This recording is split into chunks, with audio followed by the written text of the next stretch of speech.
The radio crackled with a message that made every operator at Forward Operating Base Phoenix freeze in place. 32 Navy SEALs pinned down in a kill zone, ammunition running critical, and command saying no air support was available. What happened next would become the most unauthorized rescue mission in modern combat history. And it all began when one female A-10 pilot decided that some orders were made to be broken. Before we jump back in, tell us where you're tuning in from, and if this story touches you, make sure you're subscribed, because tomorrow I've saved something extra special for you. The Zabul Province sun beat down on Forward Operating Base Phoenix like a hammer on an anvil, turning the tarmac into a shimmering lake of heat that made the horizon dance and blur. Sergeant First Class Kevin Walsh wiped sweat from his forehead for what felt like the 100th time that morning as he adjusted his communication headset, listening to the routine chatter that filled the Tactical Operations Center. The constant hum of generators, the whir of cooling fans fighting a losing battle against the Afghan heat, and the distant thump of rotor blades created a symphony of military life that had become as familiar as breathing. But something in the air felt different today. Walsh had been in country long enough to develop an instinct for when routine was about to shatter into chaos, and that instinct was screaming at him now as he watched Colonel Andrew Sterling stride into the operations center with the kind of expression that meant someone's day was about to get exponentially worse. "Listen up, everyone," Sterling's voice cut through the ambient noise like a blade, and the room fell into an immediate, respectful silence.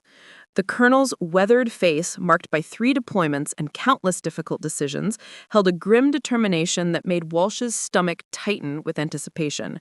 "We have a situation developing in the Shizhou district, approximately 55 kilometers northeast of our position. 32 SEALs from SEAL Team 7 conducted a direct action raid on a high-value target compound early this morning. The operation was successful, but they've been compromised during extraction. Taliban forces, significantly more than initial intelligence suggested, have them pinned in a valley with limited cover and no viable escape route." Walsh felt ice water replace the blood in his veins. Navy SEALs didn't call for help unless the situation had deteriorated beyond their considerable capabilities. These were men trained to operate independently behind enemy lines, to fight their way out of situations that would destroy conventional units. If they were requesting assistance, it meant they were facing something truly catastrophic. "What's our response timeline, sir?" came a voice from the back of the operations center, belonging to Major Patricia Nguyen, the deputy operations officer, whose calm professionalism had earned her respect throughout the base. Sterling's jaw tightened, and Walsh recognized the expression of a commander about to deliver news he hated. That's the problem. Air support is currently tied up with a major operation in Kandahar province. F-16s are providing close air support for a ground offensive, and the Apache helicopters are committed to escort missions for supply convoys moving through hostile territory. Command says there are no immediate assets available for close air support. The silence that followed was heavy with unspoken implications. Everyone in the operations center understood what those words meant. 32 American servicemen were fighting for their lives, and official channels were telling them to hold on while busy elsewhere. In military terms, it was a death sentence delivered with bureaucratic efficiency. "Sir," Major Nguyen spoke again, her voice carefully controlled but carrying an edge of urgency. "What about the A-10 that landed for emergency refuel 40 minutes ago? I saw it on the flight line when I came in." Sterling turned toward her, and Walsh could see the conflict playing across his commander's face. The struggle between following proper procedures and the desperate desire to save American lives. "That aircraft, call sign Falcon 7, was experiencing minor hydraulic issues. The pilot reported them upon landing, and maintenance has been examining the system. Additionally, it's a single-ship operation. Command directive is explicit: no solo close air support missions in contested airspace without proper backup and coordination." Walsh watched as Captain Jessica Bennett stepped forward from where she'd been reviewing flight logs near the communications station. At 5'5", she looked almost diminutive in her flight suit, the combat patches covering her shoulders telling the story of multiple deployments and countless combat missions. Her dark hair was pulled back in a regulation bun, and her green eyes held a steady intensity that Walsh had learned to recognize as the mark of someone who had seen combat and understood its true cost. "Sir, with respect," Bennett's voice carried the professional calm that had become her trademark throughout 2 Afghanistan deployments. "The hydraulic issue was minor, and maintenance cleared it 20 minutes ago. The aircraft is fully mission-capable and ready for immediate tasking." Sterling shook his head slowly, and Walsh could see the weight of command responsibility pressing down on the colonel's shoulders like a physical burden. "Negative, Captain Bennett. Command protocols are clear on this. Single-ship close air support missions are not authorized without proper coordination and backup assets. The risk to the pilot is considered unacceptable." But Walsh caught something in Bennett's expression, a flicker of determination that spoke of decisions already made and protocols about to be challenged. He'd worked with enough combat pilots to recognize that look. It was the same expression worn by aviators who had just decided that sometimes the right thing and the legal thing weren't the same thing, and who had chosen to follow their conscience rather than their orders.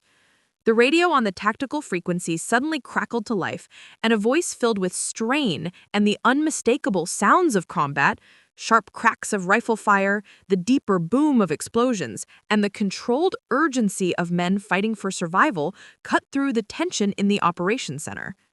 "Dragon Base, this is Titan 1. We are heavily engaged with enemy forces, approximately 200-plus personnel with crew-served weapons and technical vehicles. We have taken casualties and are running critically low on ammunition. Request immediate close air support. Our position will be overrun within the hour without air cover. How copy?"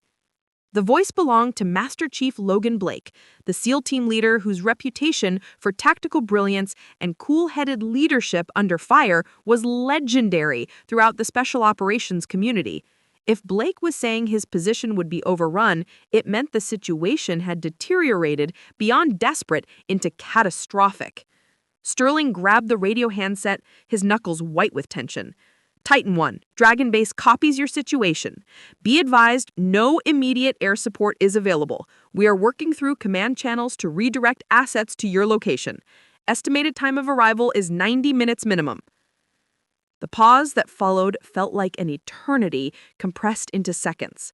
When Blake's voice came back, it carried the weight of a man who understood he and his team had just been told they were on their own against overwhelming odds. "Dragon Base, Titan 1 copies. 90 minutes? We'll do our best to hold that long. Titan 1 out."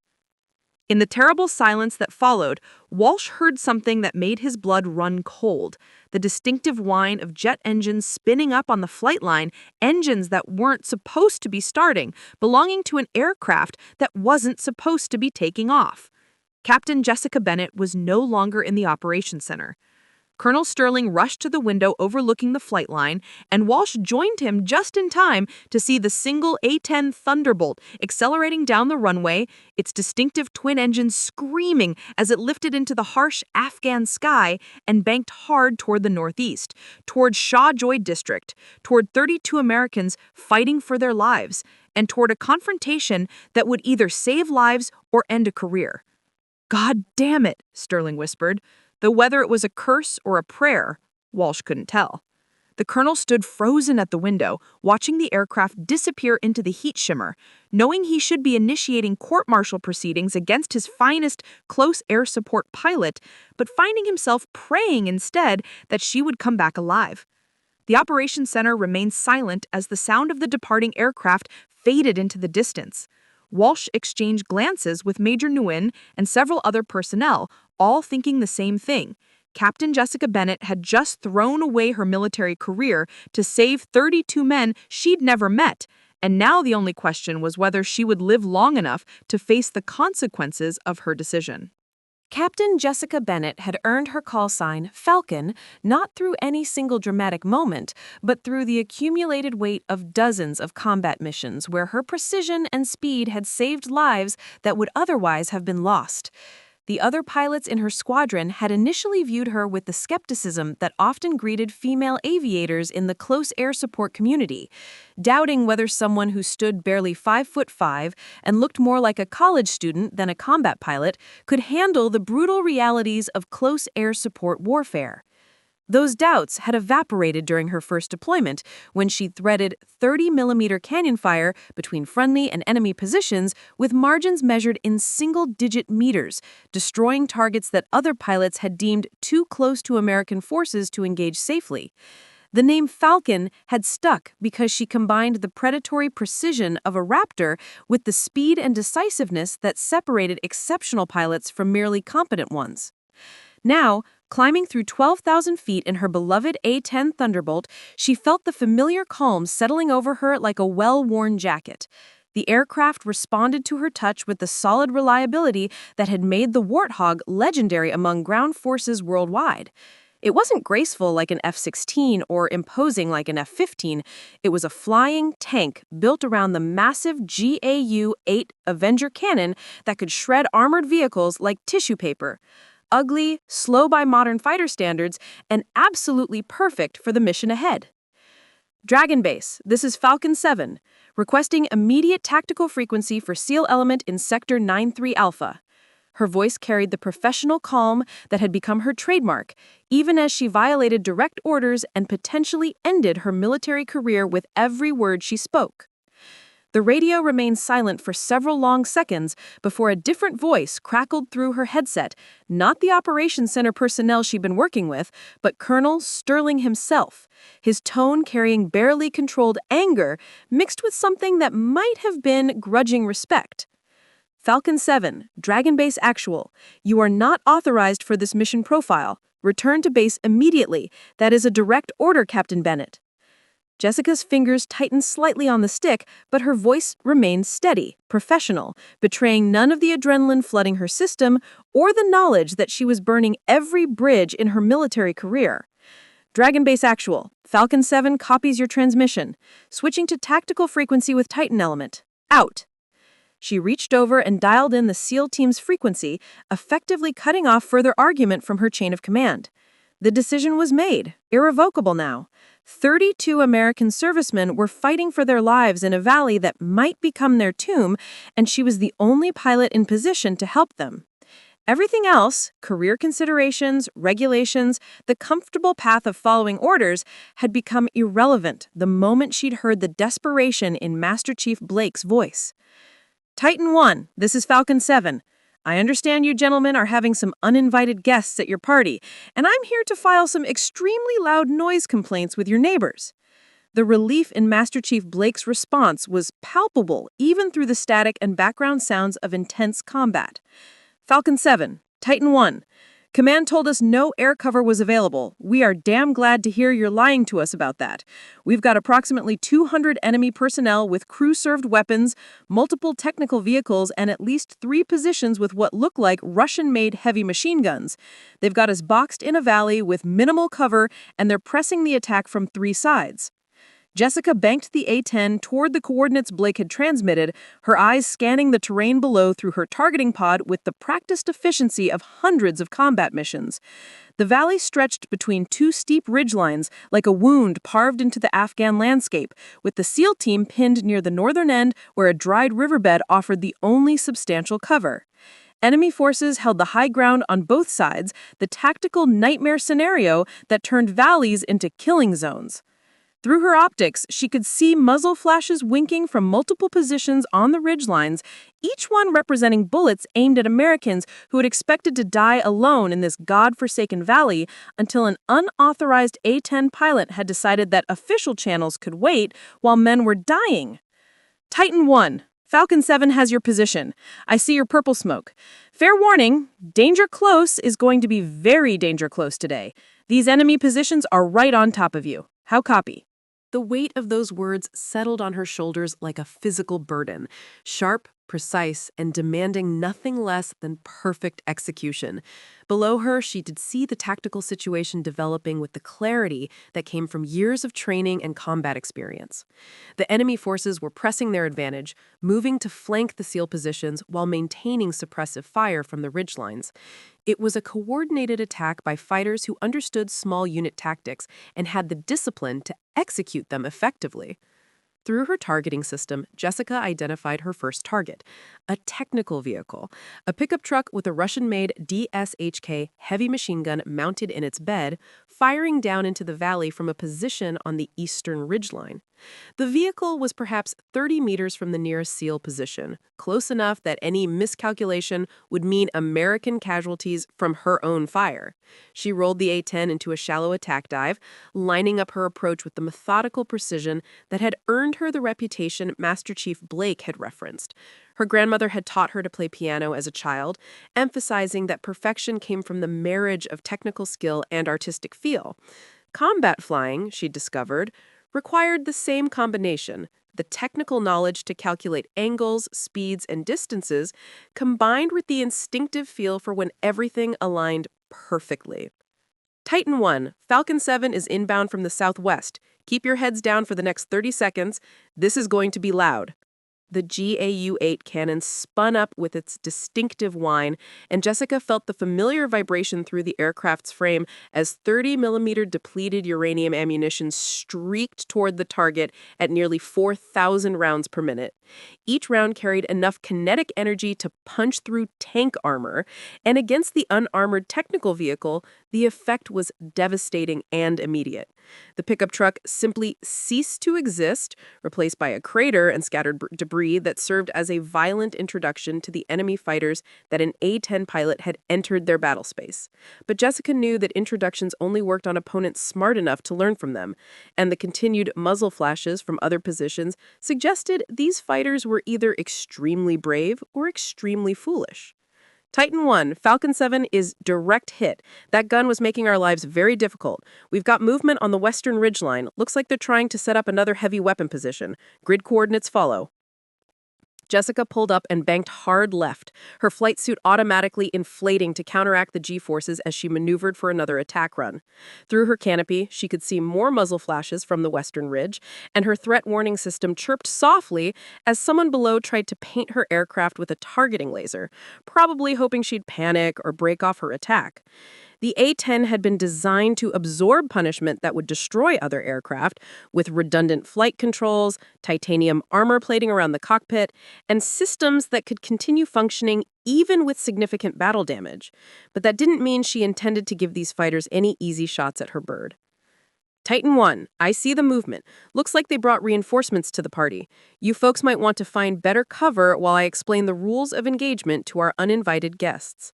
She could hear gunfire in the background of Blake's transmission, sharp cracks of M4 carbines mixing with the deeper bark of enemy AK-47s and the occasional boom of grenades. These men were fighting for their lives with whatever ammunition they had left, trusting that a pilot they'd never met would somehow tip the balance in a battle that had been turning steadily against them. The western ridgeline erupted in dust and flame as her second strafing run found its mark, scattering enemy fighters who thought themselves safely positioned to outflank the trapped Americans. But Jessica knew this was just the opening moves of a much longer fight. The radio chatter indicated more enemy forces moving toward the valley, and her fuel gauge reminded her that even the most determined pilot couldn't stay airborne forever. Falcon 7, Titan 1, that was surgical work, but we've got more problems developing. Looks like a convoy of vehicles headed our way from the north, at least 6 or 7 trucks. They're still about 10 minutes out, but when they arrive, we're going to be seriously outnumbered. Jessica glanced at her fuel readouts and did the mental calculations that every combat pilot learned by heart. Fuel consumption rates, combat maneuvering reserves, distance back to base, and the brutal mathematics of how many more attack runs she could make before physics forced her to leave these men to their fate. The mathematics of aerial combat were unforgiving and absolute. Jessica had perhaps 25 minutes of fuel remaining for combat operations before she'd be forced to break off and return to base, leaving the SEALs vulnerable to whatever reinforcements were converging on their position. Every attack run consumed fuel at an accelerated rate. Every evasive maneuver burned through her reserves, and the brutal reality was that physics didn't care about courage or determination. Titan Lun, I can give you approximately 20 minutes more on station, then I'll need to return to base for fuel unless I want to walk home. What's your ammunition status? Master Chief Blake's response came between bursts of gunfire, his voice carrying the controlled strain of a professional warrior managing multiple crises simultaneously. Falcon 7, we're at about 30% on rifle ammunition, down to our last belt for the squad automatic weapon, and we've expended all our 40mm grenades. We can hold maybe another 15 to 20 minutes of sustained contact before we're down to harsh language and thrown rocks. The tactical picture was deteriorating rapidly. The SEALs were running out of ammunition, she was running out of fuel, and enemy reinforcements were approaching from multiple directions. In any rational assessment, this was the point where she should acknowledge the limitations of what one pilot could accomplish and return to base while she still had the fuel to do so safely. But Jessica had learned long ago that rational assessments and moral obligations didn't always align neatly. 32 Americans were fighting for their lives, and leaving them now meant condemning them to almost certain death or capture. And in this part of Afghanistan, capture by Taliban forces was often a fate worse than death. Titan 1, I'm going to need you to be ready to move on my command. I'm going to hit that approaching convoy hard enough to discourage them, then create a corridor for extraction. You'll have maybe a 5-minute window before they recover and reorganize. She keyed her radio to the base frequency, knowing she was about to make her situation significantly worse from a career standpoint, but seeing no other option that didn't involve abandoning men to their fate. Dragon Base, Falcon 7, I need immediate coordination for emergency aerial refueling or additional air assets to my location. We have 32 Americans in heavy contact, and I am the only air support available. Request immediate tasking of tanker aircraft or additional strike fighters. The response came back sharp and angry, and she recognized the voice of the wing operations officer who'd probably been tasked with managing the fallout from her unauthorized departure. Falcon 7, you are ordered to return to base immediately. You are in violation of direct orders and creating a situation that requires significant command attention. Return to base now, and we'll discuss your actions during debrief. Jessica looked down at the valley where muzzle flashes continued to wink like deadly fireflies, where American servicemen were burning through their last magazines in a desperate fight for survival, where 32 families back home had no idea their loved ones were minutes away from being overrun by enemy forces that had already demonstrated their willingness to fight to the death. The choice between following orders and doing what was right had never been clearer in her entire military career. Dragon Base, Falcon 7. Unable to comply. I have Americans in heavy contact, and I'm the only available air support. We'll return to base when the mission is complete or when I run out of gas, whichever comes first. Falcon 7 switching frequencies. She cut off whatever angry response was coming from the operations center and focused entirely on the tactical situation developing below. The convoy appeared on the northern horizon like a line of ants, dust clouds marking their rapid approach toward the valley. Through her targeting pod, she could count 7 vehicles, a mix of pickup trucks and what looked like a vintage Soviet-era BTR-60 armored personnel carrier, bringing up the rear. Titan 1, I count 7 vehicles in that convoy, including armored support. I'm going to break up their party before they reach your position, but you need to be ready to move the moment I give you the word. This is going to get complicated very quickly. Master Chief Blake's voice carried the strain of prolonged combat, but his professionalism remained intact. Copy that, Falcon 7. We'll be ready. And ma'am, whatever they're threatening to do to you back at base, it won't be nearly as bad as what these folks down here were planning for us. Jessica smiled grimly as she rolled into her attack dive, the A-10 responding to her controls with the solid reliability that had made it the most beloved aircraft among ground forces worldwide. The Thunderbolt had been designed in the 1970s specifically for this mission, keeping American troops alive by destroying whatever was trying to kill them. Every rivet, every system, every design choice had been made with one goal in mind: bring the boys home.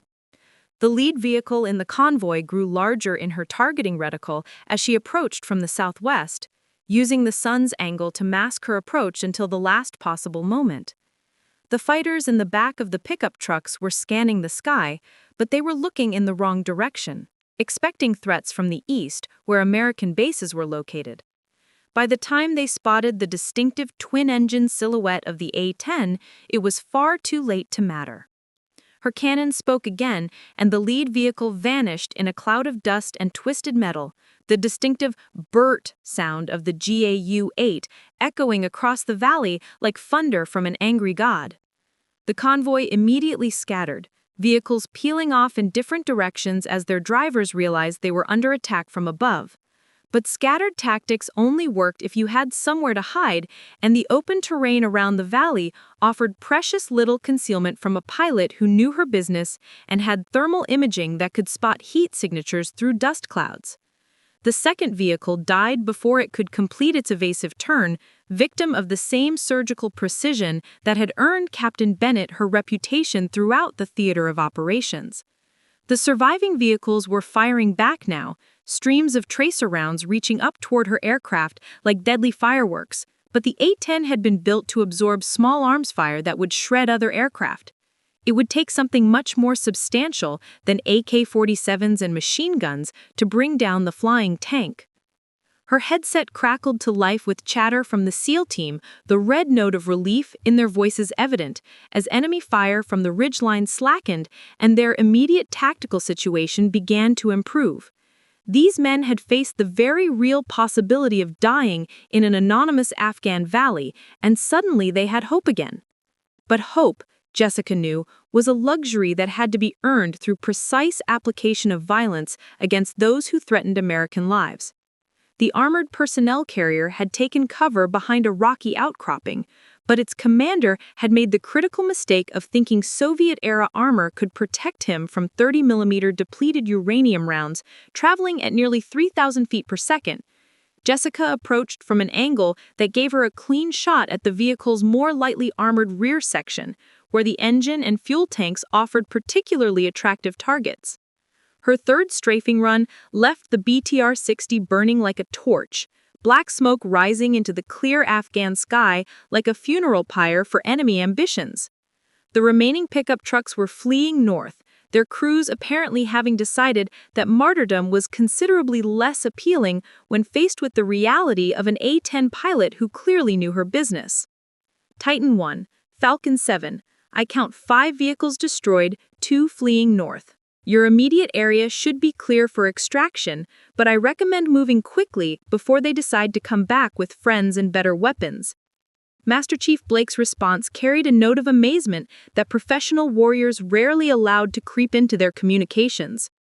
Falcon 7, that was absolutely surgical. We are moving to extraction landing zone now. Request you remain on station until pickup arrives. I checked my fuel gauges and felt my heart sink.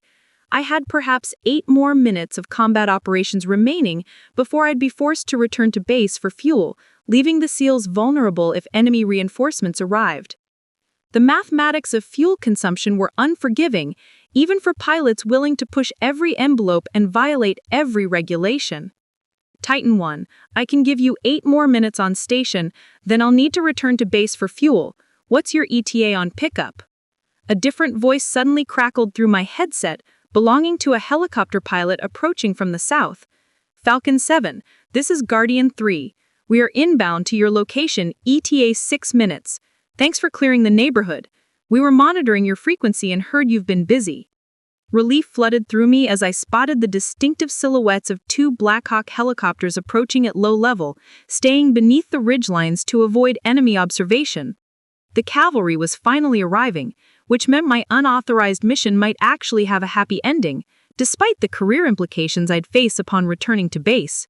The 2 Black Hawk helicopters settled into the valley like giant mechanical insects, their rotors stirring up massive clouds of dust that obscured the SEAL team's movement toward the extraction point. Through her targeting pod, Jessica maintained overwatch, with the focused intensity of a guardian angel armed with a 30mm cannon, scanning the surrounding terrain for any signs of enemy forces attempting to interfere with the pickup.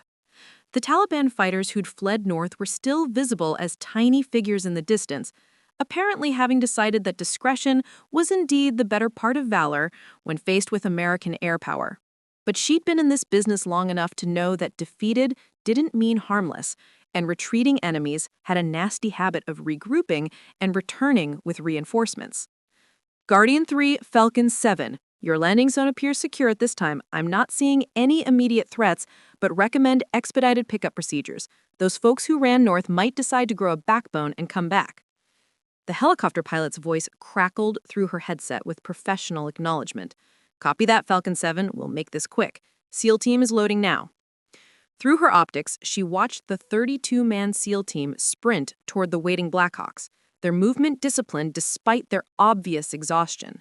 These men had been fighting for their lives in a valley that should have become their tomb, and only the unauthorized intervention of a single A-10 pilot had prevented their names from being added to the memorial wall at Dam Neck, Virginia. The weight of that responsibility settled on her shoulders with familiar heaviness. Every military pilot understood that their primary mission was bringing their fellow Americans home alive, but understanding it intellectually and living it in practice were entirely different experiences. She had just prevented 32 American families from receiving folded flags and carefully rehearsed expressions of regret from uniformed officers. Falcon 7, Titan 1. Master Chief Blake's voice cut through her thoughts as his men completed their boarding procedures. We are secure and ready for extract. Ma'am, I don't know what they're going to do to you when you get back to base, but you saved 32 American lives today. That's something nobody can take away from you, regardless of what happens next. Jessica felt moisture gathering in her eyes, though whether from emotion or the dry Afghan air, she couldn't say. Titan 1, just doing my job. Get your boys home safe. The helicopters lifted off with their precious cargo, banking south toward the relative safety of friendly territory. Jessica maintained her orbit until both helicopters disappeared beyond the southern ridgeline, then turned her own aircraft toward Phoenix, and whatever consequences awaited her there. Her fuel gauges showed critical levels. She'd managed to complete the mission without having to declare an in-flight emergency, but the margins were thin enough to make any reasonable pilot nervous. As she flew south, her radio crackled with an unexpected transmission that made her stomach tighten with anticipation. Falcon 7? This is Dragon Actual. Colonel Sterling's voice carried a tone she couldn't quite interpret. Anger, certainly, but mixed with something else that might have been grudging respect or possibly relief. Return to base immediately for debrief. And Captain, well done. The simple phrase carried more weight than any formal commendation could have conveyed. Her commanding officer, the man who should have been preparing court-martial paperwork, had just acknowledged that sometimes following orders and doing the right thing were mutually exclusive concepts. It didn't mean her career was safe, but it suggested that her actions would be viewed in the context of their results rather than their technical violations. Forward Operating Base Phoenix appeared ahead like a collection of tan buildings shimmering in the afternoon heat, the runway stretching out to welcome her home after a mission that had lasted less than 90 minutes but felt like a lifetime. As she approached the pattern, she could see vehicles gathered near the flight line, considerably more than would normally be present for a routine landing. Word of her unauthorized mission had apparently spread throughout the base like wildfire. She brought the A-10 down with the gentle precision that characterized all her flying, the aircraft settling onto the runway with barely a chirp from the tires. As she taxied toward the ramp, she could see the faces of ground crew members, fellow pilots, maintenance personnel, and what looked like representatives from every unit on the base, gathered to watch her arrival. Some faces looked worried, others impressed, but all of them recognized they were witnessing something that would become part of squadron lore. The day a captain defied direct orders to save 32 SEALs who'd been written off as unsalvageable by official channels. The engines spooled down with their characteristic whine, and suddenly the cockpit felt very quiet. Through her canopy, she could see Colonel Sterling approaching with several other officers, their expressions unreadable in the harsh Afghan sunlight. Major Patricia Nguyen was there, along with the wing operations officer, whose angry voice she'd cut off when she switched frequencies, and several other senior officers whose presence suggested this debrief was going to be significantly more formal than she'd hoped. Whatever came next, she had no regrets about her choice to place American lives above career considerations. She'd joined the Air Force to protect those who couldn't protect themselves. And today, she'd done exactly that, regardless of what it cost her personally. Captain Bennett completed her shutdown checklist with the same methodical precision she brought to every aspect of her flying, though her hands trembled slightly as she reached for the canopy release. The weight of what she'd done, both the mission success and the career implications, was finally settling upon her as adrenaline gave way to exhaustion. The canopy hissed open, bringing with it the familiar smells of jet fuel, dust, and the peculiar mix of machinery and human effort that characterized every military base she'd ever known. But there was something different in the air today, a quality she couldn't quite identify until she began climbing down from her aircraft and heard it clearly for the first time. Applause. Slow at first, then building as more personnel joined in until the flight line echoed with the sound of gloved hands clapping together in appreciation for what they had just witnessed. Maintainers, pilots, ground crew, security forces, administrative personnel, representatives from every unit on the base had somehow materialized to witness her return from a mission that officially had never been authorized. Colonel Sterling reached her first, his weathered face showing a mixture of exasperation and pride that probably reflected his internal struggle between military discipline and human decency.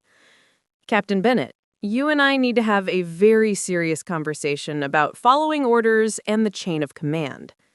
Yes, sir, I understand completely. Her voice remained steady despite the tremor in her legs as post-flight fatigue began to set in. But first, Sterling continued, his voice rising slightly so the gathered crowd could hear, I need to tell you that 40 minutes ago, I received a call from General Rodriguez at Bagram. It seems word of your little unauthorized adventure reached some very high levels very quickly. Jessica felt her stomach drop.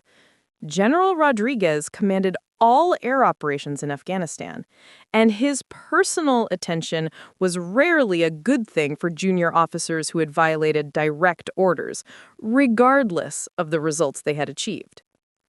Sir, I take full responsibility for my actions. I knew I was disobeying orders when Sterling held up a hand to stop her. Captain, what you did today saved 32 American lives. The SEAL team you supported has already filed their after-action report, and their gratitude for your actions is extensive and documented. General Rodriguez wanted to convey that while your methods were highly irregular and created significant command complications, your results were exemplary. The crowd's applause grew louder, and Jessica felt tears beginning to form despite her efforts at military composure. She had prepared herself for court-martial proceedings, not commendation. Preparing and narrating the story took us a lot of time, so if you're enjoying it, subscribe to our channel. It means so much to us. Now, back to the story. There will still be paperwork, Colonel Sterling continued with a slight smile that seemed almost out of place on his normally stern features. Lots of paperwork, actually. But it won't be the kind that ends careers. The kind of pilot who can thread 30mm rounds between friendlies and enemies with margins measured in single-digit meters is too valuable to lose over procedural violations, especially when those violations resulted in saving 32 American lives. Someone in the crowd called out, "Falcon!" and the chant was quickly taken up by others until her call sign echoed across the flight line like a battle cry. These men and women understood that they had witnessed something special, a pilot willing to risk everything to bring Americans home alive. the kind of warrior ethos that transcended regulations and reminded everyone why they wore the uniform in the first place. Major Nguyen stepped forward, her professional demeanor cracking slightly as she smiled at Jessica. "Captain, I think you just rewrote the training manual on close air support tactics, the unofficial version, anyway. The official one will probably still say to follow orders." The gathered personnel began to disperse slowly, returning to their duties, but casting glances back at the A-10 and its pilot, already composing the stories they'd tell about the day they'd witnessed history being made on their flight line. Jessica stood surrounded by her chain of command, exhaustion finally catching up with her now that the adrenaline had burned off. "Captain Bennett," the wing operations officer spoke up, his earlier anger seemingly replaced by grudging professional respect. "Your aircraft performed flawlessly under combat conditions.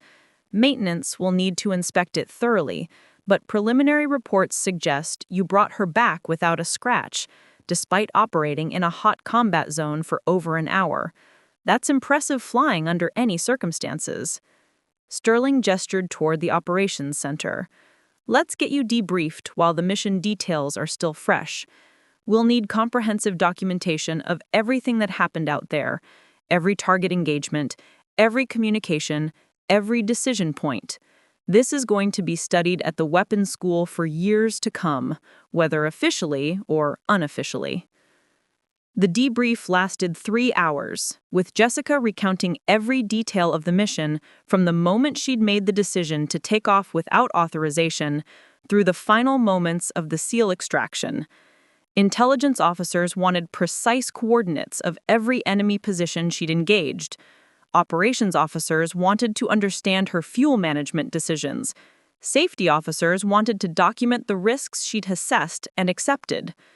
Through it all, she maintained the same professional calm that had characterized her radio communications during the mission, explaining her reasoning without excuse or apology.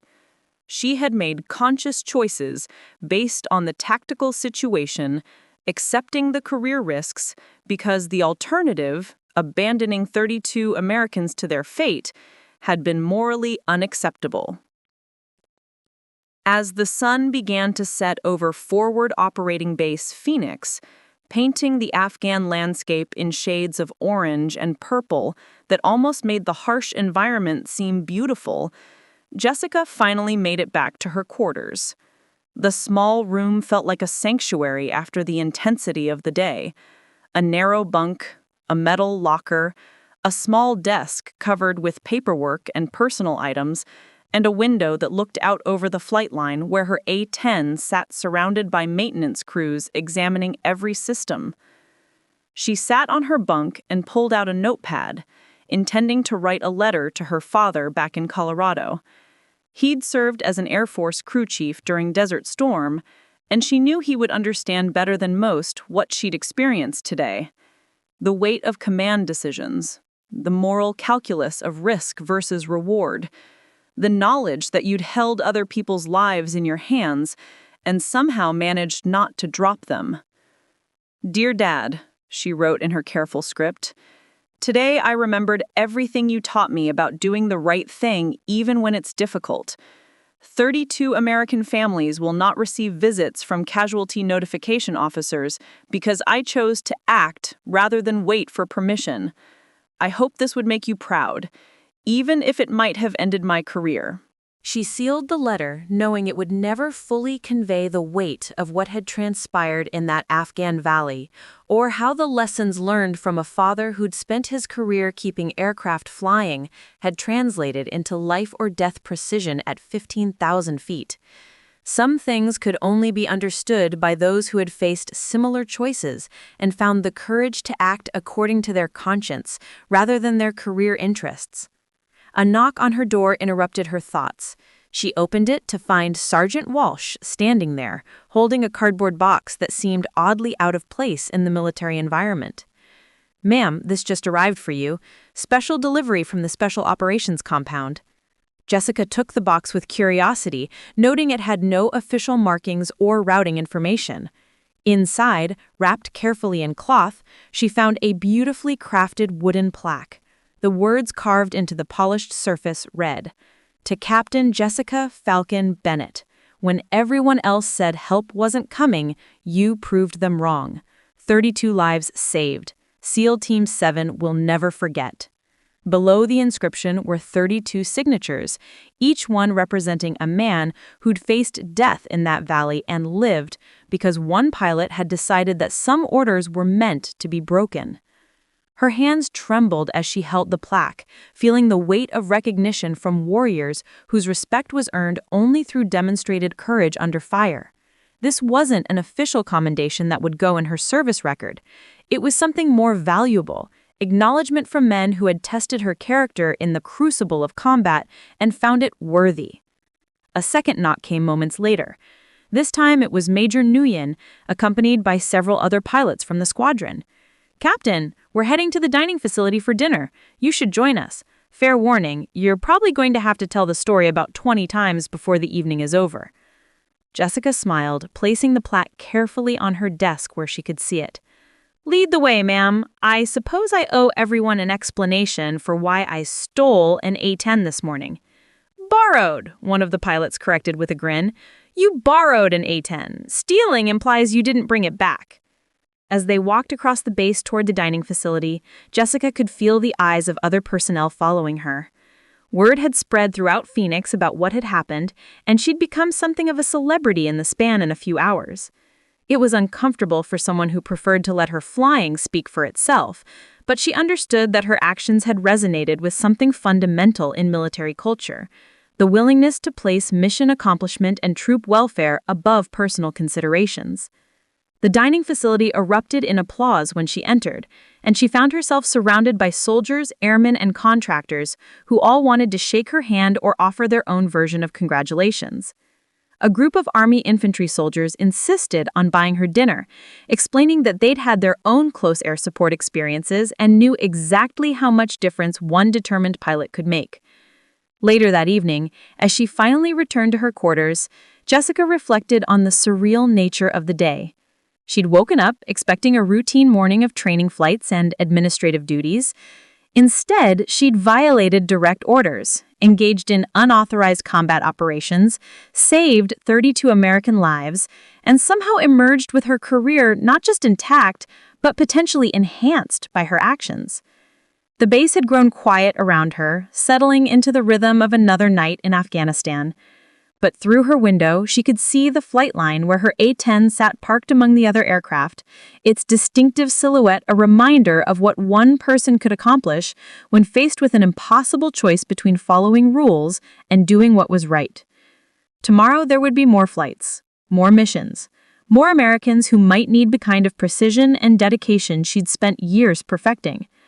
Tonight, though, she allowed herself the luxury of knowing that 32 families would not be grieving because one pilot had chosen honor over orders. 3 weeks after the Valley incident, the story had taken on a life of its own throughout the military community in Afghanistan and beyond.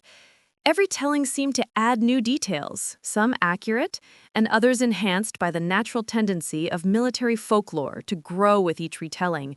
But the core elements remained constant. 32 SEALs trapped in a valley, official channels saying no help was available, and one pilot who decided that official channels could go straight to hell when American lives were on the line. Captain Bennett found herself something of a celebrity wherever she went on base, though she handled the attention with the same quiet professionalism she brought to everything else in her life. When asked about her decision to violate orders, she would simply say that she had done what any pilot would have done in the same situation, a statement that was both modest and completely untrue, since most pilots would have followed orders and waited for proper authorization rather than risk their careers. The real change came in how her fellow aviators treated her. The subtle skepticism that sometimes accompanied references to female pilots in the close air support community had evaporated entirely, replaced by genuine respect that transcended gender considerations.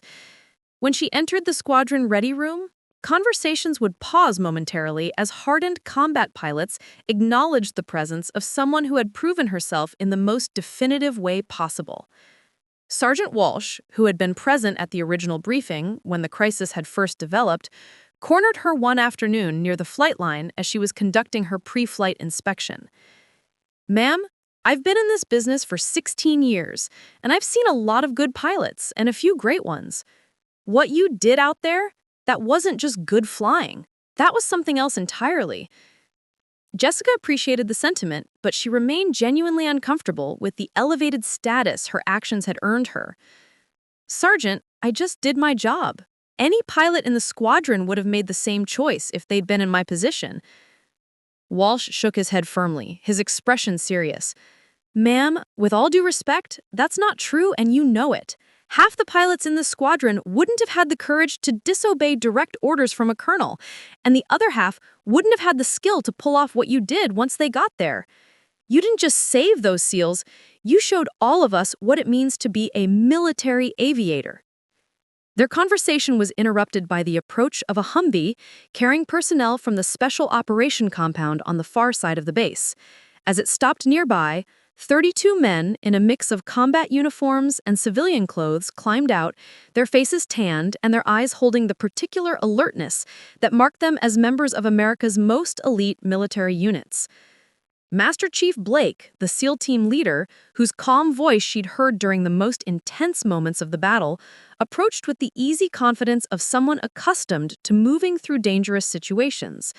He was a compact man with graying temples and scars that spoke of many deployments to many dangerous places. "Master Chief Blake, the SEAL team leader? I'm Master Chief Logan Blake, Titan 1. My team and I would like to have a word with you if you have a moment." Jessica felt her pulse quicken slightly, though she couldn't say whether from nervousness or pride.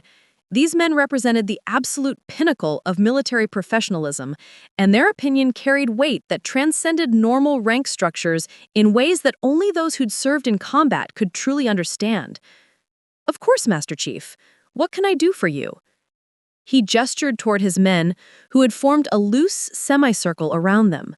"Ma'am, we wanted to thank you properly for what you did for us out there. We also wanted to give you something."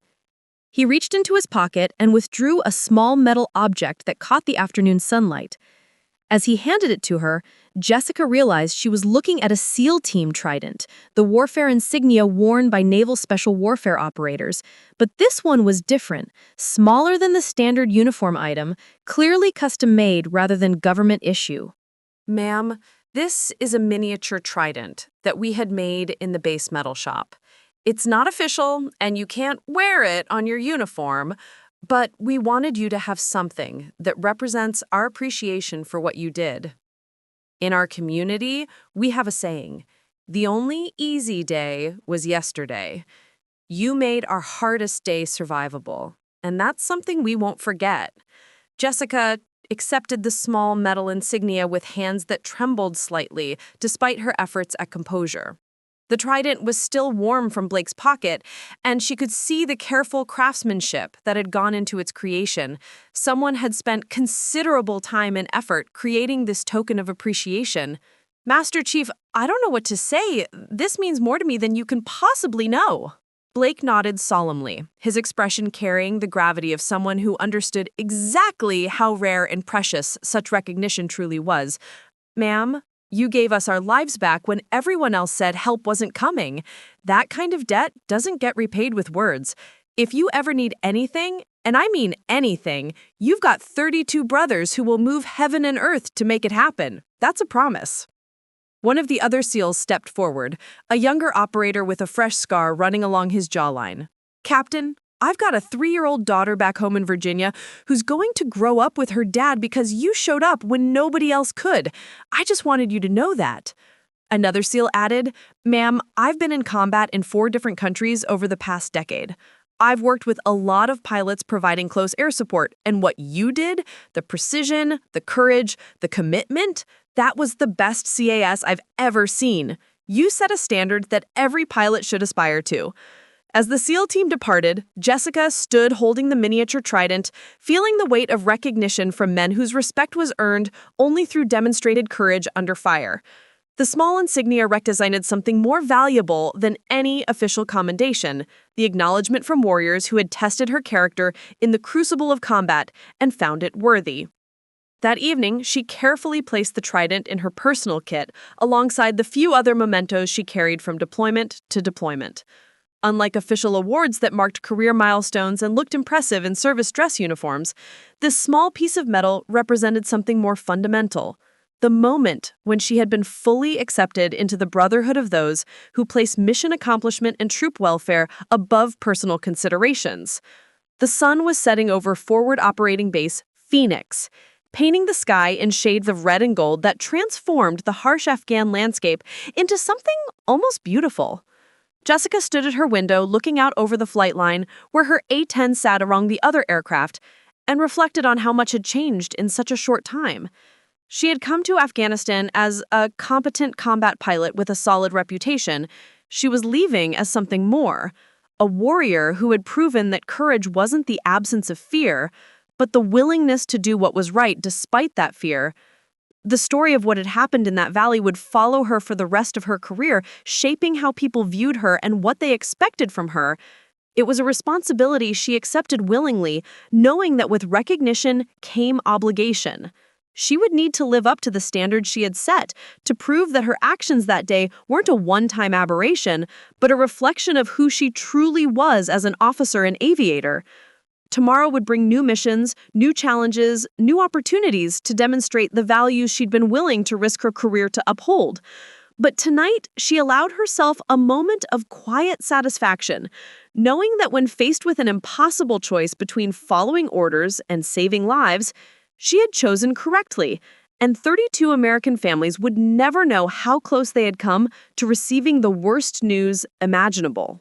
6 months after the Valley incident, Captain Bennett received orders for reassignment to Nellis Air Force Base in Nevada, where she would serve as an instructor pilot at the prestigious A-10 Weapons School. The posting was considered one of the most desirable assignments in the close air support community, typically reserved for the Air Force's most capable and respected aviators. Her reputation had clearly preceded her to whatever assignment officers were responsible for such decisions. The A-10 Weapons School was where the Air Force sent its most promising pilots to learn the advanced tactics and techniques they would pass on to future generations of combat aviators. It was part graduate school, part proving ground, and entirely focused on maintaining the combat edge that kept American ground forces alive when things went bad. Being selected as an instructor meant the Air Force had decided her knowledge and experience were too valuable to be confined to a single cockpit.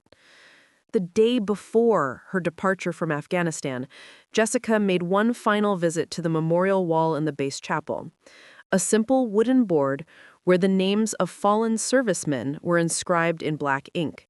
She stood before it in the quiet sanctuary, running her eyes over the names and wondering how many more might have been added if she hadn't made the choice she did that day 6 months ago. 32 names that might have been carved into this wood were instead safely home with their families, serving as living testaments to what could happen when one person chose to act according to conscience rather than convenience. The chapel door opened behind her, and she turned to see Colonel Sterling entering a manila folder in his hand. His expression was more serious than usual, which immediately signaled that whatever news he carried was significant. "Captain, I have your final fitness report here. I thought you might want to see it before it goes into your permanent record and follows you to Nellis." He handed her the folder, and she opened it with the mixture of curiosity and apprehension that all military personnel felt when confronted with official evaluations of their performance.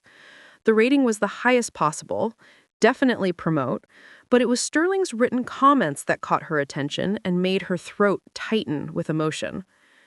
Captain Bennett represents the finest traditions of military aviation. Her technical skills are exceptional, but more importantly, she possesses the moral courage to place mission accomplishment and troop welfare above personal considerations. She is exactly the kind of officer the Air Force needs in leadership positions and should be fast-tracked for command opportunities. Her actions in combat demonstrated not just competence, but the kind of character that defines great military leaders. "Sir, this is This is extremely generous. Sterling shook his head firmly. Captain, it's accurate. What you did here will be talked about in ready rooms and flight schools for years to come. But more than that, you've set a standard for what it means to be a military aviator, someone who understands that the mission is bigger than regulations, and that sometimes doing the right thing means being willing to accept personal consequences. As she prepared to board the transport aircraft that would carry her back to the United States, Jessica took one last look at the Afghan landscape that had tested her in ways she'd never anticipated. The mountains stretched endlessly toward the horizon, indifferent to human struggles, but somehow serving as witnesses to moments when individuals chose courage over comfort. The C-17 transport was packed with soldiers, sailors, airmen, and Marines all returning home from their own deployments, each carrying their own memories of service in this distant, unforgiving land. But Jessica carried something additional. The knowledge that her choices in a moment of crisis had prevented 32 families from experiencing the ultimate military sacrifice. The aircraft climbed toward cruising altitude, carrying her away from Afghanistan, but not from the lessons she had learned there. Honor wasn't something that could be taught in classrooms or measured in performance evaluations. It was revealed in moments when personal cost was weighed against moral obligation, and the correct choice was made regardless of consequences. At Nellis Air Force Base in Nevada, Captain Bennett's reputation preceded her like an advanced scout, ensuring that her arrival was noted by everyone from the wing commander to the newest student pilots. The weapons school was where the Air Force's finest came to become even better, and her assignment as an instructor pilot represented recognition that her knowledge and experience were too valuable to keep in the field. She would now be responsible for shaping the next generation of A-10 pilots, teaching them not just the technical aspects of close air support, weapons delivery calculations, threat avoidance, communication protocols, but the judgment and moral courage required to make life or death decisions under pressure that could never be fully captured in training manuals. Standing before her first class of students, she saw experienced pilots and newer aviators who had all heard various versions of the story about the captain who had disobeyed orders to save a SEAL team. Their faces showed a mixture of curiosity, respect, and the kind of attention that came from knowing they were about to learn from someone who had proven themselves in actual combat rather than just in simulators and training exercises. "Ladies and gentlemen," she began, her voice carrying the same calm professionalism that had characterized her radio communications during that mission 6 months ago. "You're here to learn advanced tactics for the A-10 Thunderbolt II. But tactics are just tools, procedures, and techniques that help you accomplish the mission. The real lesson you need to learn is when and how to use those tools in service of something larger than yourself." She gestured toward a large map of Afghanistan on the classroom wall, her finger tracing the region where Forward Operating Base Phoenix was located. "6 months ago, I made a decision that could have ended my career. I chose to violate direct orders because 32 American lives were at stake and official channels were failing them. I'm not here to advocate for disobedience or to suggest that regulations don't matter. I'm here to teach you that being a military aviator means being prepared to make hard choices when the situation demands it." A young lieutenant in the front row raised his hand tentatively. "Ma'am, how do you know when breaking the rules is the right thing to do?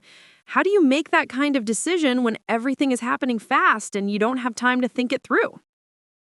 Jessica considered the question carefully before responding, knowing that her answer would shape how these pilots approach similar situations in their own careers. "Lieutenant, that's the kind of judgment that can't be taught from a textbook or mastered in a simulator. It comes from understanding your mission deeply, knowing your capabilities honestly, and having the moral courage to act when inaction means good people die. The day you stop questioning whether you're doing the right thing is the day you stop being an effective military officer." The classroom fell silent as the students absorbed the implications of what she was telling them. These men and women would soon find themselves in cockpits over hostile territory, responsible for making split-second decisions that could save or cost American lives. The technical skills were important, essential even, But the character required to use those skills appropriately was what separated competent pilots from exceptional ones. Here's what I want you to understand. When you're providing close air support, you're not just dropping bombs or firing cannons. You're holding someone's life in your hands. Maybe a soldier you've never met. Maybe a Marine fighting in a situation where one wrong move means he doesn't go home to his family. That responsibility should weigh on you. It should make you better, sharper, more committed to excellence in every aspect of your flying. Over the following months, Captain Bennett's influence on the weapons school became evident in ways that extended far beyond her specific curriculum on close air support tactics. Students began approaching tactical problems with a more nuanced understanding of the relationship between rules and results, recognizing that military effectiveness sometimes required the wisdom to know when conventional approaches were insufficient. Her classroom discussions frequently returned to the fundamental question that had defined her career. What do you do when following orders conflicts with saving lives? The answer she taught her students wasn't found in regulations or field manuals. It was found in the character of the individual making the decision and their willingness to accept the consequences of doing what they believed was right. One afternoon, during a particularly intense tactical discussion, a seasoned captain challenged her approach.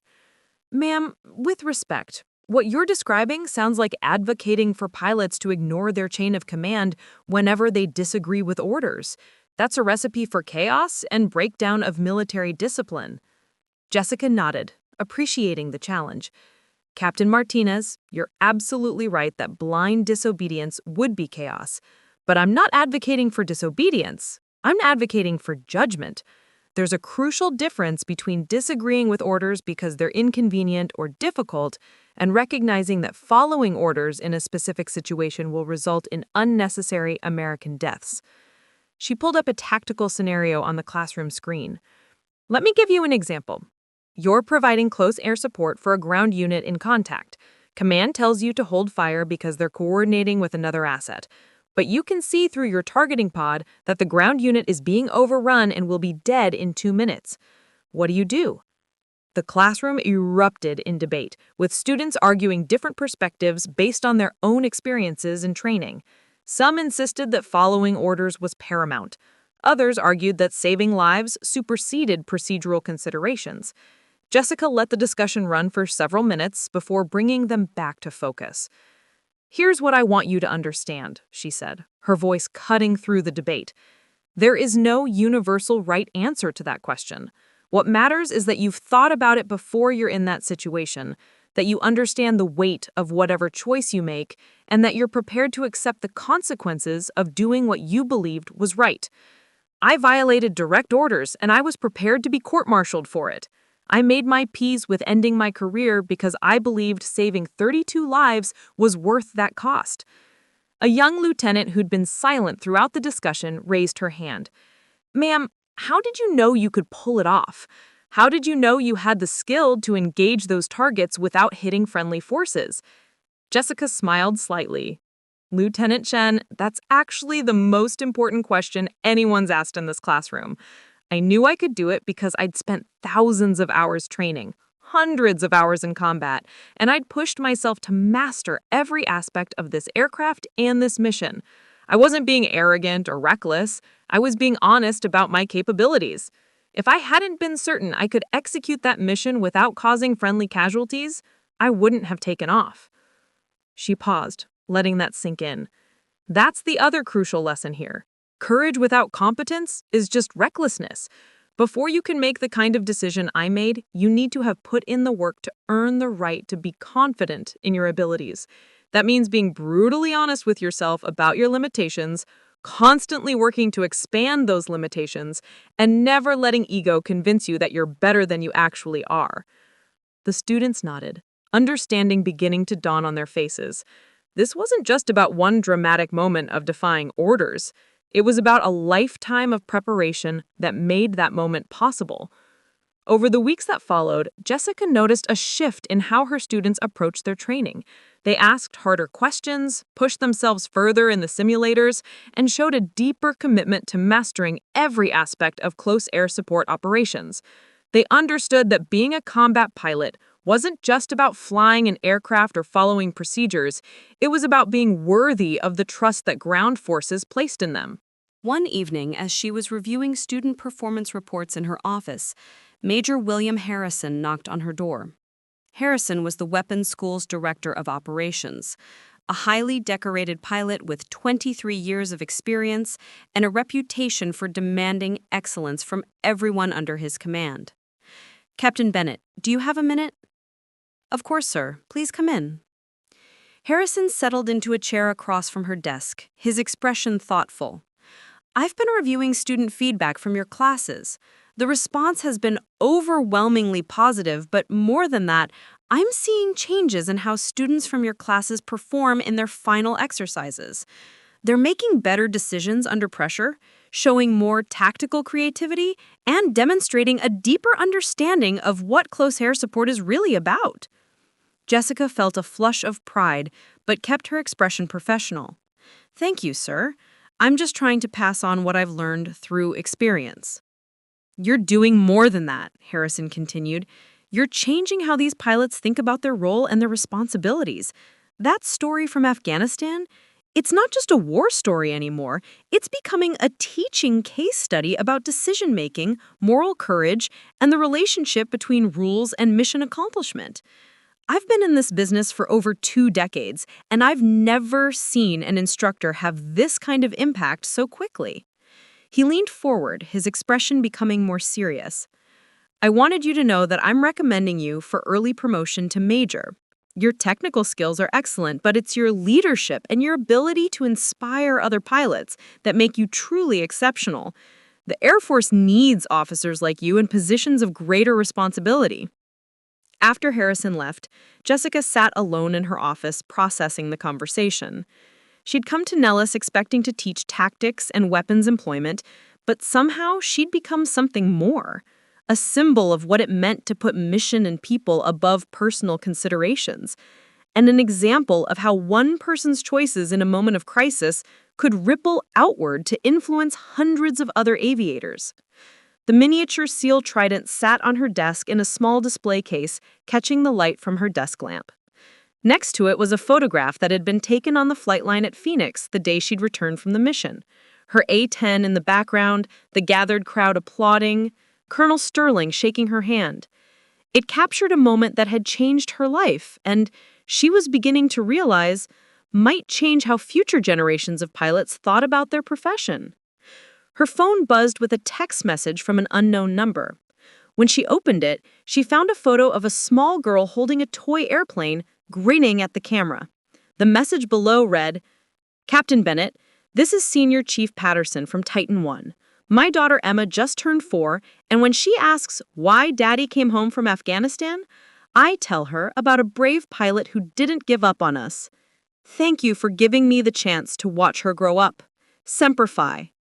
Jessica felt tears forming as she looked at the photo. This was what it was all about. Not the recognition or the career advancement, but the knowledge that her choices had created ripples extending far beyond that valley in Afghanistan. 32 men had gone home to their families. Children would grow up with fathers who might otherwise have been killed. Wives and mothers and siblings had been spared the devastating grief of military loss. And now, through her teaching, she was helping ensure that future pilots would be prepared to make similar choices when faced with their own impossible situations, that they would understand the weight of their responsibilities and have the courage to act when action was required. Tomorrow would bring new students, new scenarios, new opportunities to shape the next generation of combat aviators. But tonight, looking at that photo of a 4-year-old girl who would never know how close she came to losing her father, she allowed herself to feel the full weight of what she'd accomplished and the responsibility that came with it. Years later, Captain Jessica Bennett's story had become woven into the fabric of Air Force culture in ways she never anticipated. What had begun as one pilot's decision to violate orders in service of a higher moral obligation had evolved into a case study taught at the Air Force Academy, discussed in leadership courses, and referenced in tactical training programs throughout the military. She was now Major Bennett, having been promoted ahead of her peers, and her influence extended far beyond the weapons school classroom. Former students who had learned under her guidance were now deployed around the world, carrying with them the lessons about judgment, moral courage, and the relationship between rules and mission accomplishment that she had impressed upon them. One particular student, Captain David Reynolds, had found himself in a situation eerily similar to the one Jessica had faced years earlier. Operating over Syria, he'd received orders to hold position while command coordinated with coalition partners, but his targeting pod showed friendly Kurdish forces about to be overrun by enemy fighters. Reynolds had made the choice to engage despite his orders, saving 23 lives and crediting his decision to the lessons he'd learned in Jessica's classroom about when rules serve the mission and when they hinder it. The story had reached her through official channels. Reynolds had cited her teaching in his after-action report, and his squadron commander had forwarded it with a note, "Your influence extends further than you know. This young captain made a difficult choice and executed it flawlessly because you taught him how to think, not just what to think." Jessica kept that letter in her desk drawer alongside the miniature seal trident and the photo from Afghanistan. They represented different aspects of the same truth, that one person's actions could create ripples extending far beyond the initial moment, influencing others who would face their own impossible choices in their own desperate situations. Her teaching had evolved over the years. She no longer just told the story of what happened in that Afghan valley. She used it as a framework for discussing broader questions about military ethics, decision-making under pressure, and the weight of command responsibility. Her classroom had become a place where young pilots wrestled with questions that had no easy answers, preparing them for the moral complexity they would inevitably face in combat. "The hardest part of being a military aviator," she told one class during a particularly intense discussion, "isn't the flying. The aircraft systems can be mastered with enough study and practice. The tactics can be learned through repetition and experience. What can't be taught from a manual is what you do when you're alone in your cockpit, 30,000 feet above a battlefield, and you have to make a choice between competing obligations." A captain in the back row raised his hand. "Ma'am, do you ever regret what you did, knowing that you could have been court-martialed, that you risked everything? Do you ever wish you just followed orders?" Jessica paused, considering the question with the seriousness it deserved. "Not for a single second, but I want you to understand something important. I don't regret it because it worked out. I don't regret it because I got promoted instead of court-martialed. I don't regret it because the story has a happy ending. I don't regret it because I knew, absolutely knew, deep in my bones that I was making the right choice. If I had followed orders that day, 32 Americans would have died, and I would have spent the rest of my career knowing I could have saved them, but chose my career instead." The classroom was silent, students absorbing the weight of her words. That's the standard I want you to hold yourselves to. Not, will this advance my career, or will this get me in trouble, but can I live with the consequences of this choice? Because I promise you, at some point in your career, you will face a decision where the right thing and the safe thing are not the same thing. And in that moment, you need to be the kind of person who can look yourself in the mirror afterward. The weapons school graduation ceremony that year was attended by several distinguished visitors, including a delegation from Naval Special Warfare Command. Master Chief Blake, now retired from active duty but still serving as an instructor at the SEAL training facility in Coronado, had made the trip to Novato specifically to see Jessica and to meet the latest class of A-10 pilots she'd trained. "Major Bennett," he said as they stood together watching the graduation proceedings, "do you know how many of my former teammates are still alive because of what you did that day?" 32, Master Chief. I remember the number. Blake shook his head. "No, ma'am. It's more than that. 3 of my guys have had kids since then. 2 got married. 1 started a foundation that helps wounded veterans. The lives you saved weren't just 32 men in a valley. They were all the people those men would go on to touch and influence and help. You saved families, friendships, futures that hadn't even happened yet." Jessica felt the familiar tightness in her throat that came whenever she was confronted with the full magnitude of what her choice had meant. "I just did what needed to be done, Master Chief." "No, ma'am, you did what most people wouldn't have had the courage to do. And now you're teaching others to have that same courage. That's a legacy that extends far beyond one mission. As the ceremony concluded, and the newly graduated weapons school students celebrated their achievement, Jessica found herself surrounded by former students who had returned for the event. They came from different squadrons, different bases, different backgrounds, but they shared a common experience. They had all learned from someone who had proven through action, not just words, what it meant to be a military aviator. One former student, now an instructor pilot himself, pulled her aside. "Ma'am, I wanted you to know I tell your story to every new pilot I train, not to glorify disobeying orders, but to illustrate what it means to understand why rules exist and to recognize when following them blindly would violate the principles they're meant to serve. You've influenced more pilots than you'll ever know." That evening, alone in her office as the celebration continued outside, Jessica reflected on the unexpected path her career had taken. She had never sought to become a symbol or an example. She simply made a choice in a moment of crisis, accepting whatever consequences might follow because the alternative was unacceptable. But that choice had created ripples that continued to spread, influencing how pilots thought about their responsibilities and their obligations, shaping decisions made in cockpits over battlefields she would never see, saving lives she would never know about. The story of what happened in that Afghan valley had become larger than the event itself, transforming into a teaching tool about courage, judgment, and the moral foundations of military service. The miniature sealed trident caught the light from her desk lamp, a small piece of metal that represented something immeasurably larger. The trust that warriors placed in each other, the bonds forged in combat, and the knowledge that when everything went wrong, someone would be there who was willing to risk everything to bring them home. Her phone buzzed with an email notification. It was from the Air Force Personnel Center. Orders for her next assignment. She opened it with curiosity, wondering where the Air Force would send her next in her continuing journey of service. The assignment was to Air Combat Command Headquarters at Langley Air Force Base, where she would serve as the Chief of Close Air Support Doctrine and Training. It was a position that would allow her to influence how the entire Air Force approached close air support operations, to shape policy and procedures that would affect thousands of pilots and the ground forces who depended on them. She smiled, recognizing that the Air Force understood what she had to offer extended beyond just flying missions or teaching students. They wanted her to help define what close air support should be, to ensure that future generations of pilots understood both the technical requirements and the moral obligations of their profession.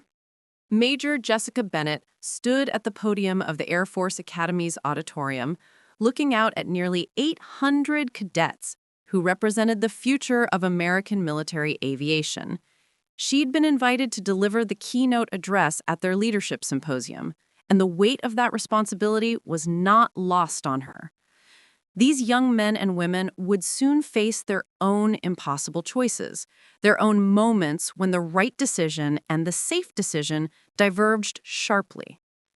8 years ago, she began, her voice carrying clearly through the auditorium, I was a captain flying an A-10 Thunderbolt in Afghanistan. I had a good reputation, a solid career trajectory, and every reason to follow the rules that governed military operations. Then I heard 32 Americans calling for help that wasn't coming, and I had to choose between the career I'd built and the values I'd sworn to uphold. The auditorium was silent, hundreds of cadets leaning forward in their seats, completely focused on her words. I'm not here today to tell you that disobeying orders is heroic. I'm here to tell you something more important. That being a military officer means understanding the difference between rules that exist to protect people and rules that exist to protect careers. It means having the wisdom to recognize when following procedures would violate the principles those procedures were designed to serve. She paused, letting her eyes sweep across the audience. The 32 SEALs I supported that day were told no help was available. Command channels were tied up. Proper coordination was impossible. Official responses were that they would have to hold out for 90 minutes until assets could be redirected. But I knew, not hoped, not guessed, but knew that 90 minutes was longer than they had. So I made a choice. A cadet in the third row raised her hand, and Jessica nodded for her to speak. Ma'am, how did you know you were making the right choice? What if you'd been wrong? Cadet, that's exactly the question you should be asking. I knew because I'd spent thousands of hours preparing for that moment. I knew my aircraft's capabilities. I knew my own limitations. I knew the risks, and I knew the consequences of both action and inaction. That knowledge didn't make the choice easy, it just made it clear. Jessica clicked to the next slide, which showed a tactical map of the valley where the engagement had occurred. Here's what I want you to understand about leadership and moral courage. I wasn't being brave when I took off without authorization. I was being honest about what I could live with. Could I live with being court-martialed for saving 32 American lives? Absolutely. Could I live with following orders and letting 32 Americans die when I had the power to save them? Not a chance. She advanced to the next slide, showing photos of some of the SEALs she had supported, now years older, many with families, all alive and thriving. These men didn't just survive that day. They went on to have children, to mentor young warriors, to contribute to their communities. When you make a choice that saves lives, you're not just affecting those individuals, you're affecting everyone they'll ever touch, every life they'll ever influence, every piece of good they'll ever do in this world. Another cadet raised his hand, and Jessica nodded for her to speak. Ma'am, how did you know you were making the right choice? What if you'd been wrong? Cadet, that's exactly the question you should be asking. I knew because I'd spent thousands of hours preparing for that moment. I knew my aircraft's capabilities. I knew my own limitations. I knew the risks, and I knew the consequences of both action and inaction. That knowledge didn't make the choice easy, it just made it clear. She clicked to the next slide, which showed a tactical map of the valley where the engagement had occurred. Here's what I want you to understand about leadership and moral courage. I wasn't being brave when I took off without authorization. I was being honest about what I could live with. Could I live with being court-martialed for saving 32 American lives? Absolutely. Could I live with following orders and letting 32 Americans die when I had the power to save them? Not a chance. And as for the pilots who followed orders that day, the ones who didn't break regulations, were they wrong? Jessica smiled, appreciating the nuance of the question. No, cadet, they weren't wrong. They were doing what they'd been trained to do, following their chain of command and trusting the system. What I did wasn't the only right answer. It was my answer, based on my assessment of the situation and my willingness to accept the consequences. That's a crucial distinction. She moved away from the podium, her tone becoming more conversational. Here's what I hope you take away from this story. Military leadership isn't always about being bold or always following rules. It's about developing the judgment to know which approach serves the mission and the people you're responsible for. Sometimes that means following procedures exactly. Sometimes that means having the courage to deviate from them when lives hang in the balance. The presentation continued for another 30 minutes, with Jessica fielding questions that ranged from tactical details to ethical philosophy. These cadets were hungry for understanding, eager to learn from someone who had faced the kind of crisis they studied in textbooks and case studies. As the symposium concluded, Jessica was approached by the Academy's commandant, a two-star general with 30 years of service. Major Bennett, that was exactly what these cadets needed to hear. You gave them something more valuable than tactics or procedures. You gave them a framework for thinking about moral courage and leadership responsibility. Thank you, sir. I just hope they remember it when they face their own difficult choices. The general smiled. Oh, they'll remember. Your story has become part of our institutional knowledge here. We reference it in ethics classes and tactical courses and leadership development. You've become a standard by which we measure what it means to be a military officer.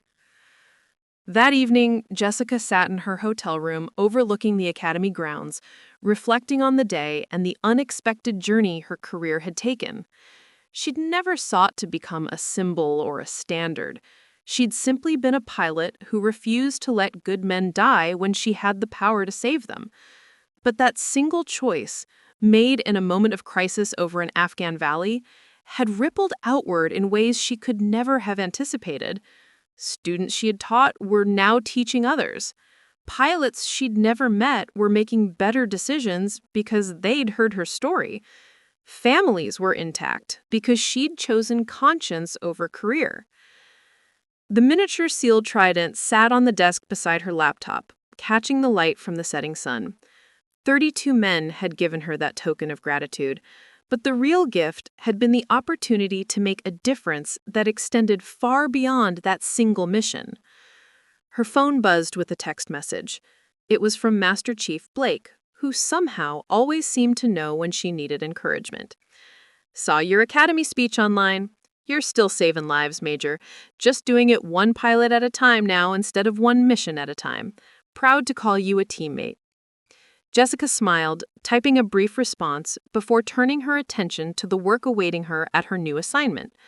Tomorrow, she would begin shaping Air Force doctrine for close air support, ensuring that future generations of pilots would not just have the technical skills, but the ethical foundation to use those skills in service of something larger than themselves.